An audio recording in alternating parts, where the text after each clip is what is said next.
কেউ যদি জীবনে ব্যর্থ থাকে, জীবনটাকে সচ্ছল করার জন্য কাউকে না কাউকে পাশে পায়, তখন সেই মানুষটাকে তার মূল্য বলে মনে হয়।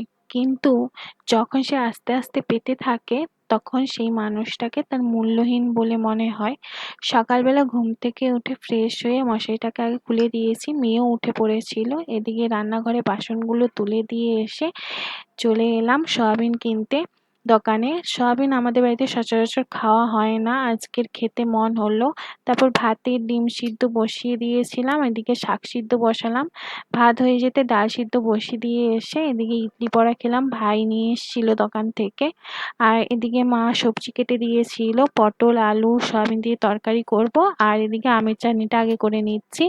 পটল আলু সয়াবিন তরকারিটা বসিয়ে দিয়ে এদিকে বাসনগুলো ধুয়ে নিচ্ছি। তারপরে স্নান করে চলে এলাম সকালে জামা কাপড়গুলো তুলতে। আর আজকের খুব রোদ বেরিয়েছে।